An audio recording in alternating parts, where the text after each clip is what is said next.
जिला मुख्यालय नाहन में ट्रेड यूनियन किसान सभा, जनवादी महिला समिति, नौजवान सभा ने संयुक्त रूप से केंद्र सरकार के खिलाफ जमकर नारेबाजी की। समर्थन में उतरे विभिन्न संगठनों ने शहर में रैली निकाली और केंद्र सरकार द्वारा पारित किए गए किसान विरोधी विधेयकों की आलोचना की।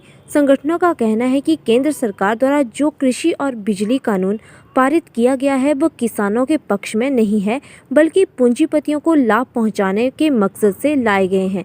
उन्होंने मांग करते हुए कहा कि केंद्र सरकार तुरंत प्रभाव से इन कारणों को निरस्त करे।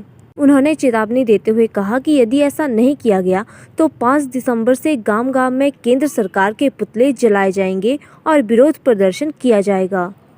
जहां देश का पूरा किसान आज देश की राजधानी दिल्ली के बॉर्डर पर डटा हुआ है, उसी समर्थन में आज हम यहां पर ये कहने के लिए आए हैं कि जो आपने ये कृषि कानून लेकर आए हैं, ये काले कानून है।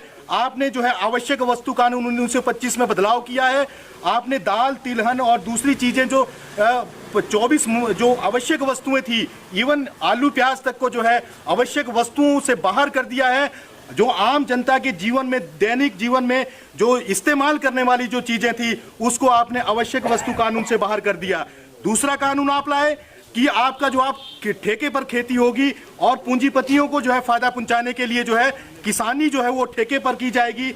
और उसके साथ साथ जो आपने बड़ा कदम उठाया, वो ये कदम उठाया कि आपने जो दूसरा कानून लाया, उस कानून के अंदर आप लोगों ने जो हमारे 28,000 के आसपास मंडियां हमारे देश के अंदर थी, जो किसानों के उत्पाद को, चाहे वो कृषि उत्पाद हो, वो सब्जियां हो, वो फल हो, ये इस तरह के जो उत्पाद को वो मंडियां खरीदती थी, उन मंडियों को समाप्त करके जो आप लोगों ने एक बड़ा कुठाराघात देश के किसानों के ऊपर किया है, इसका नतीजा ये होगा कि जो ना तो समर्थन मूल्य होगा किसी प्रोडक्ट का, और ना ही मंडियां जो है, जो सरकार है वो मंडियों के लिए कोई समर्थन मूल्य तय करेगी। देश का पूंजीपति, विदेशी कॉर्पोरेट तय करेगा कि वो उसकी पूरी जमाखोरी करेगा और 2 गुने 3 गुने भाव में जो है उसको वो क्योंकि सरकार ने 1 साल तक जमाखोरी की भी उस कानून में छूट दी है। उनको कानूनों को निरस्त किया जाए। अगर ऐसा नहीं होता, हम 5 दिसंबर 2020 को गांव-गांव के अंदर जो है, जो कॉर्पोरेट घराने हैं, जो मोदी सरकार है, जो नरेंद्र मोदी है,